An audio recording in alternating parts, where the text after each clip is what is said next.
सभी यह जानते हैं कि हनुमान जी ने कभी विवाह नहीं किया और न ही उनकी कोई पत्नी है। हनुमान जी ब्रह्मचारी हैं, लेकिन उनका एक पुत्र भी है जिसका नाम मकरध्वज है, जो कि उनके पसीने के एक बूंद से उनका जन्म हुआ था। परंतु क्या आप जानते हैं हनुमान जी की पत्नी का नाम क्या था और किन परिस्थिति में उन्हें विवाह करना पड़ा था? दरअसल तेलंगाना के खम्म जिले में एक मंदिर बना है जहां पर हनुमान जी की प्रतिमा उनकी पत्नी के साथ विराजमान है। मान्यता है कि उनकी पत्नी के साथ दर्शन करने के बाद घर में चल रहे पति पत्नी के बीच सारे तनाव खत्म हो जाते हैं। इस मंदिर में हनुमान जी अपने ब्रह्मचारी रूप में नहीं बल्कि गृहस्थ रूप में अपनी पत्नी सुवर्चला के साथ विराजमान हैं। उनकी पत्नी का नाम सुवर्चला है। पराशर संहिता में हनुमान जी के विवाह का उल्लेख है। हनुमान जी की पत्नी सुवर्चला भगवान सूर्य की पुत्री थी। हनुमान जी ने भगवान सूर्य को अपना गुरु बनाया था।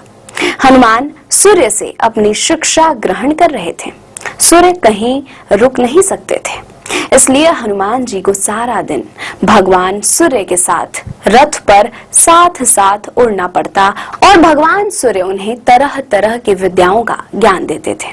लेकिन हनुमान जी को ज्ञान देते समय सूर्य के सामने एक दिन धर्म संकट खड़ा हो गया। कुल 9 तरह की विद्या में से हनुमान जी को उनके गुरु ने 5 तरह की विद्या तो सिखा दी, लेकिन बची 4 तरह की विद्या और ज्ञान ऐसे थे जो केवल किसी विवाहित को ही सिखाए जा सकते थे। ऐसी स्थिति में सूर्यदेव ने हनुमान जी को विवाह की सलाह दी और अपने प्रण को पूरा करने के लिए हनुमान जी भी विवाह सूत्र में बंधकर शिक्षा ग्रहण करने को तैयार हो गए। लेकिन हनुमान जी के लिए दुल्हन कौन हो और कहां से वह मिलेगी, इसे लेकर भी सभी चिंतित थे। ऐसे में सूर्यदेव ने अपने शिष्य हनुमान जी को राह दिखलाई। सूर्य ने अपनी परम तपस्वी और तेजस्वी पुत्री सुवर्चला को हनुमान जी के साथ शादी के लिए तैयार कर लिया। इसके बाद हनुमान जी ने अपनी शिक्षा पूर्ण की और सुवर्चला सदा के लिए अपनी तपस्यारत हो गई। इस तरह हनुमान जी भले ही शादी के बंधन में बंध गए हो, लेकिन शारीरिक रूप से वे आज भी एक ब्रह्मचारी ही हैं।